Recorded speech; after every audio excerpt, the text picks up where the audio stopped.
live. This is Math 40, Elementary Algebra. This is 1.6. There was slight technical difficulties at the end of the last video, so I had to stop it and then restart. So we're starting up. Hopefully at the end of the last video, you followed my advice and you did all of this on your own. And so you're just coming back to this video, and then I will confirm that you got all the problems right. So let's go ahead and give this a try. So we're supposed to, again, find the reciprocal and then multiply. So what does that mean? Well, I take a number like 2, and the reciprocal is equal to flipping it upside down. Now, if it's a whole number, you probably want to convert it to its whole number, not whole number, fractional form. And then you can take the reciprocal by flipping it upside down. See how you do that? So this is the reciprocal. Still have trouble spelling that. And then I'm going to multiply. I'm going to multiply 2 times 1/2. Now you can think in your head, what is 2 times 1/2? Well, if I get 1/2 plus another half, altogether I've got 1 whole. You can also say, okay, well, if I'm going to multiply these two things together, these two numbers, the first one has to be written in fractional form. So let me go ahead and write it in fractional form. And I just put a box around it, not fill in the whole thing so we don't have to go to Smeary Town. And then once I'm there, just like before, we're like, oh, look, there's a 2. There's a 2. They cancel. Life is looking good. I got 1 times 1 up top, 1 times 1 on the bottom. That's 1 over 1, which is just 1. Okay, well, let's see if we see a pattern here. Do you have any guesses about what all the answers will be? Okay, -2. Now, some people get worried about that minus. Don't worry about the minus. The minus is fine. As long as you don't bring in extra minuses, don't have a big minus party. Just make this -2 over 1. And then to take the reciprocal, it's 1 over -2. Now, if you want to make it -1/2, that's fine. Or even -1 over 2. You've got those choices. See, math is all about choices. So I'm going to multiply -2 times this 1 over -2. And then I'm going to rewrite this as -2 over 1 times 1 over -2. And lo and behold, almost like math works pretty consistently or something, you know? 1. Woohoo! This one's also 1. I wonder if we know all the rest of the answers. I'd like to just go 1, 1, 1, 1, 1 and be done with the paper. However, if you know anything about me, you know that something weird is going to show up at some point. So we gotta, let's not get ahead of ourselves. Okay, 2/3, the reciprocal for 2/3 is 3/2. We don't have to convert or anything. The fractions, this is one of the few times when fractions are actually easier than whole numbers. So I'm going to take 2/3 and multiply by 3/2. And then I'm going to say, oh my goodness, look at this. The 2's cancel, the 3's cancel. And I end up with, again, 1 times 1 over 1 times 1. Okay, I'm pretty sure I know the answer to all the problems. Dun, dun, dun. What if I have -1/5? What if I have -1/5? What's the reciprocal? -5 over 1. Just like that. No muss, no fuss. I'm going to multiply -1/5. Now, I'm putting parentheses around it because I generally do when I've got fractions and minuses running around. This is a style choice. It's not required. And I've got -5 over 1. Now remember that I don't have to write it in because you can have something, this is called implicit multiplication. When two things are smashed together, they're multiplied. It's just assumed. It's implicit because you don't have to write it in. Now I have made it explicit so that I can remind you this is multiplication, because these minuses running around make your brain think they're subtraction. And yes, I do see the difficulty here. And it's just a matter of a lot of practice. Your eyes will start to see the difference after a while. Okay, so if I'm going to multiply, first off, where are my baby bat? My bat brothers. Two negative numbers brought together by fate, and bam, they turn into a plus, right? Two minuses plus. Woohoo. Happy bats. Yay. Okay, so this whole product is going to be positive. And then I can just deal with, having figured out the signs, I can just deal with the absolute value, the plain numbers by themselves. And let's see, I get a 5 here and a 5 here. They cancel. And yet again, 1 times 1 over 1 times 1. That whole thing is 1. Oh my gosh. 1, 1, 1, 1. Just like we predicted back here on the previous page before the technical difficulty, the product of a non-zero real number and its reciprocal is 1. 1, 1, 1, 1, 1. Life is good. One more problem. Woohoo! Why do you bet the answer is 1? And then, dun, dun, dun. Oh no. The reciprocal of 0 is 1 over 0. We can't divide by 0. You can't have 0 in the denominator. Oh no!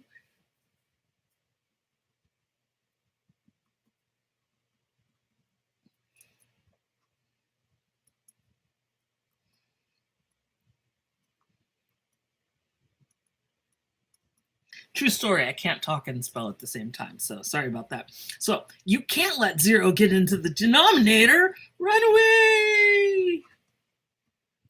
Write run away on your paper for most other math teachers. I just gotta warn you about that. It's just for me. You and me, we understand that, this, a little bit of joy, a little bit of humor, this is really important when you're doing something, especially when it's something scary. But other math teachers might not understand that. So what you want to write to be all formal is you would say undefined.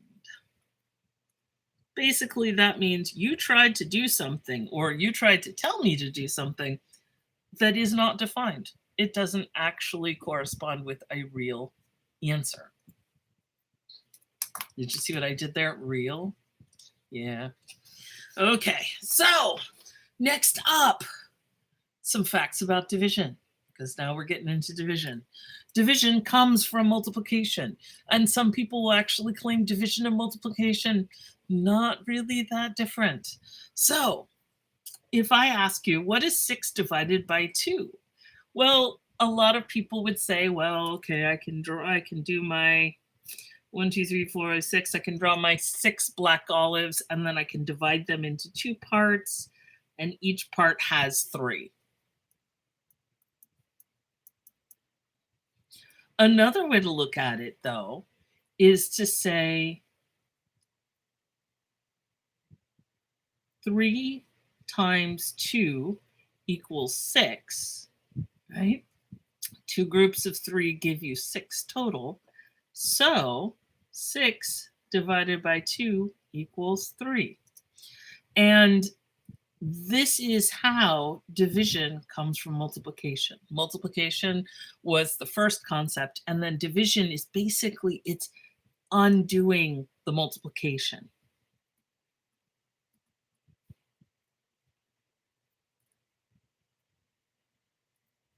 Undoes.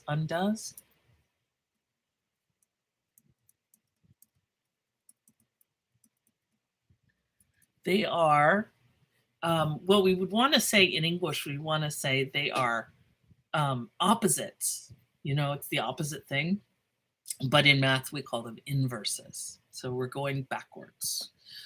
Division undoes or undoes the multiplication. Okay, so example, divide and check with multiplication. So first off the bat, you're going to see the fraction 6 over 3, and you're going to say, where's the division? Well, notice how a fraction is written kind of, what's a division sign? A division sign looks like this. Notice how a fraction looks a lot like a division sign. So 6 over 3 represents 6 divided by 3. What do you think? It's a little bit weird. If no one's ever pointed this out to you, this is going to be like, whoa, mind blown. Okay, so 6 over 3 is 6 divided by 3. And we want to know what that's equal to. Now, I do hope you know what that's equal to. But if I'm going to do 6 divided by 3, I'm thinking to the multiplication. So 3 times what gives me 6? 3 times 2, right?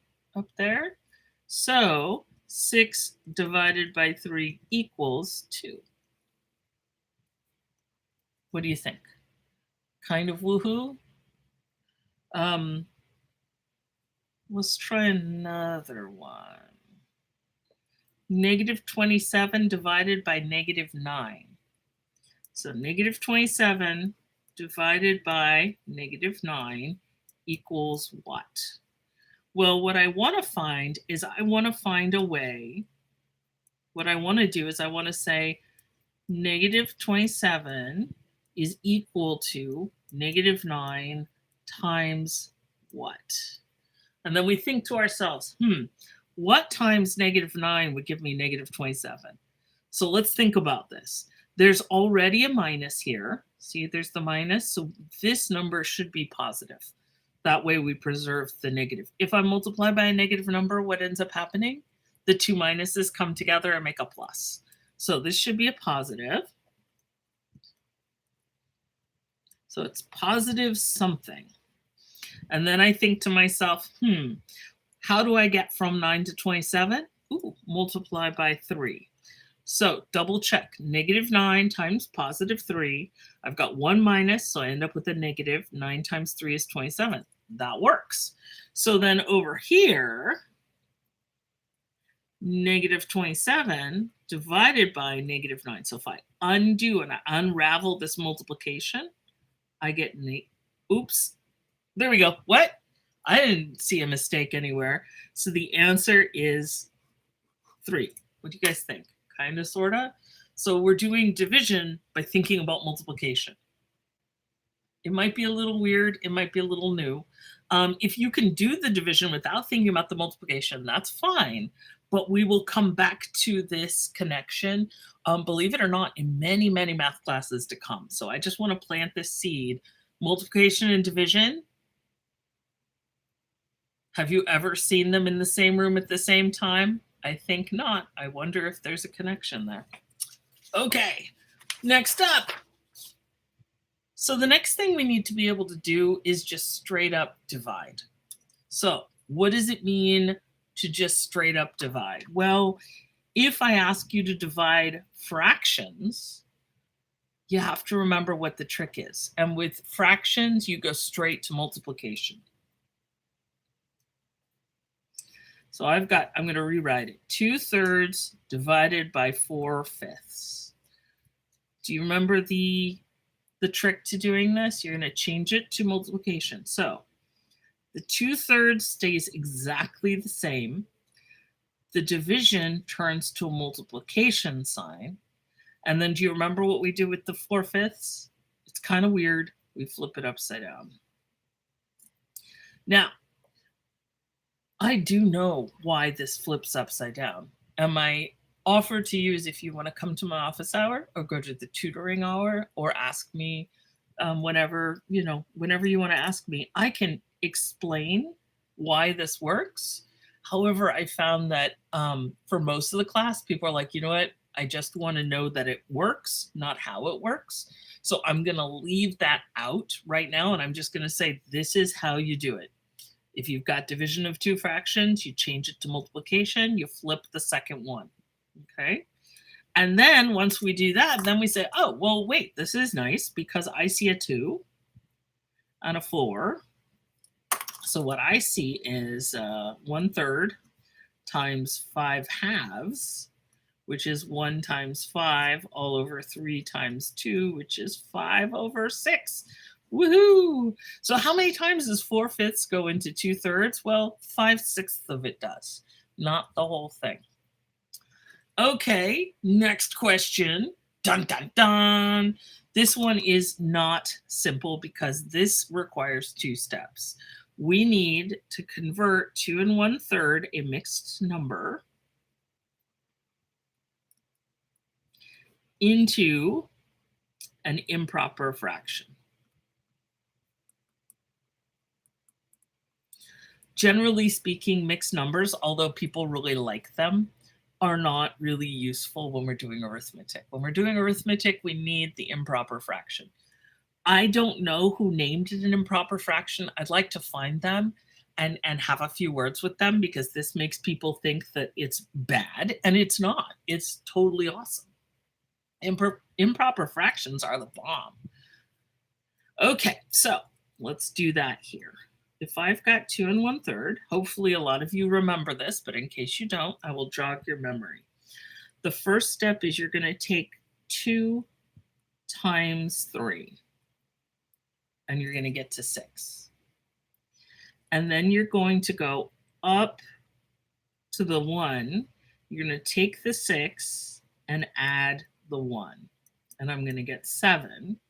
And then 7 comes back on top of the 3. So let me use some colors. The 2, the whole number. You multiply the whole number times the denominator, which also shows up at the end here. There we go. And then we've got this, we end up with this 6, which we then add. This is why the world needs a lot of highlighters. We add the 1, and then we get 7, and 7 is our winner chicken dinner. It goes on top there. So you multiply the 2 times the 3, 2 times the 3, you get 6. Then you add the 1 that's on top, and you get this new number 7, which becomes the new numerator, I'm going to have to say that a lot, I think, new numerator. And then you get 7/3. 7/3 is equal to 2 1/3, but it's an improper fraction. This is the mixed number.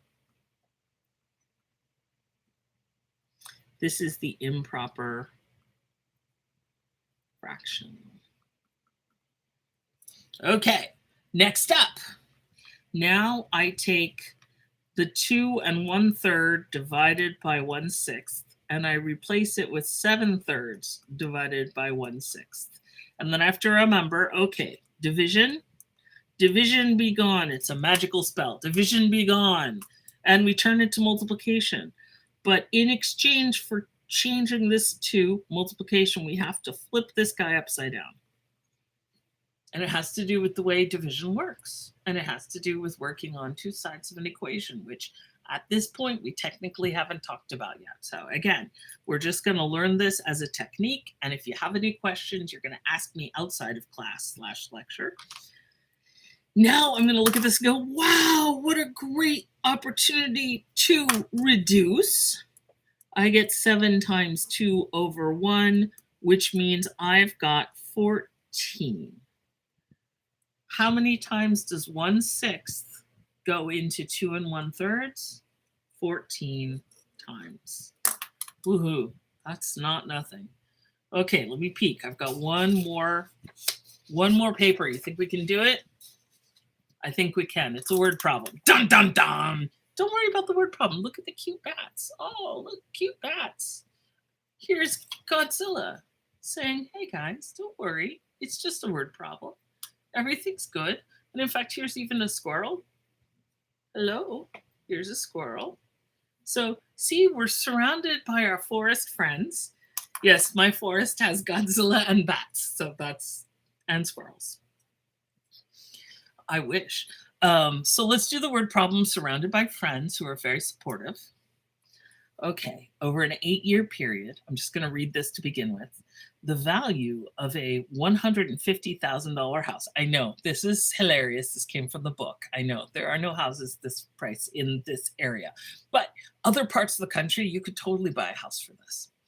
Fell at a uniform rate to $110,000. Find the amount of depreciation per year. Okay, so let's talk about some words. Uniform. Okay, a uniform is something you wear so that everyone who's in the same job as you looks alike. So uniform speaks to things being alike or similar. And in this case, if we've got a uniform rate, we mean the same every year. So in other words, we're in the real world, if you look at housing prices, they don't go straight down in a line. They're kind of jiggity jaggedy, right? Up and down and up and down. So what we're doing is we're saying, you know what, we're going to pretend it was the same amount every year, which isn't always true. Depreciation. Depreciation is usually either property or something like machines or other. It's a large investment. Sometimes you can look at the depreciation of a business. It's an economic or financial term, and depreciation means a loss of value. So let's look at the problem. It went from 150,000 to 110,000. So that's the loss of value. So let's take a look at a couple things. Now, I'm not reading this for the first time, right? I know how to approach this. And I know that when we look at depreciation, it's telling us to find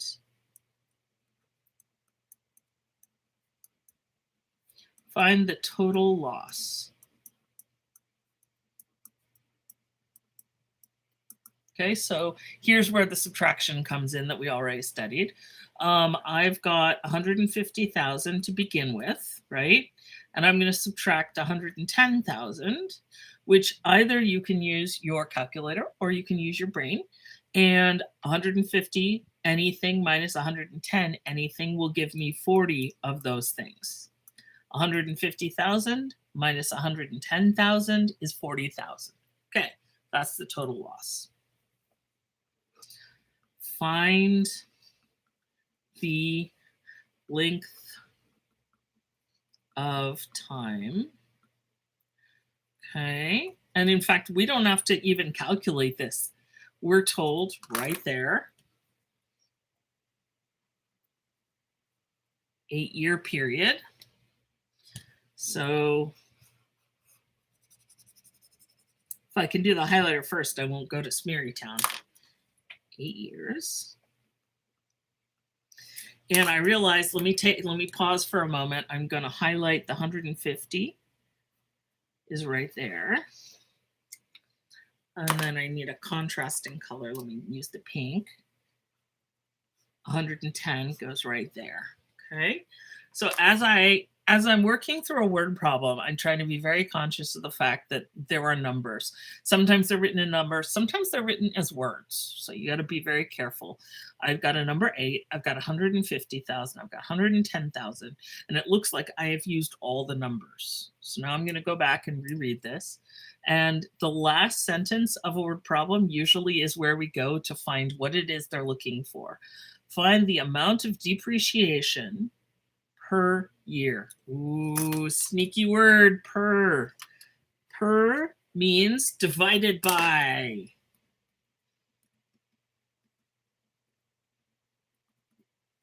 Okay, so we want the depreciation, the amount of depreciation over per year, the number of years. Okay, the amount of depreciation is the amount of the loss. That's the 40,000.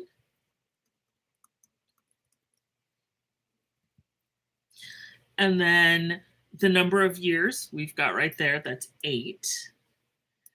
Now, I happen to know that 40 divided by 8 is 5. So 40,000 divided by 8 is 5,000. Now, here's the tricky thing. With a word problem, a number is not enough. You have to include units. but this is pretty straightforward. You've got 5,000 is measuring, what were these? These were the value in dollars. So this is 5,000. And then you write per year, because that reminds you that we divided by the number of years. So in other words, this house lost $40,000. Now, it might have lost it all at once, or it may have lost it over time. We don't know. But on average, when we spread it out to cover the entire 8 years, it's like it lost 5,000 per year. 5 and then 5 and then 5 and then 5, and altogether it lost a total of 40,000. Now, do I think this is actually what happened? No, nothing in the financial world works out that nicely. I think it might have even lost a bunch and then gained some back and then lost a little and gains a little. So it didn't necessarily make a straight line, but there's no way for us to know what it was. So we just use the straight line. We say, you know what? On average, it was 5,000 per year. Okay, wish me luck. Pray for me. I'm about to try to edit this video because so many technical difficulties. If you see this video up, it means, ooh, fingers up. Woohoo. If you see this video up, it means I have triumphed over the evil of technical difficulties and spam phone calls and all the rest. And if you don't see this video, then I guess you're not listening to me. So in which case it doesn't really matter. So I'm going to sign off, say goodbye from all of our forest friends. Math on, guys. Math on.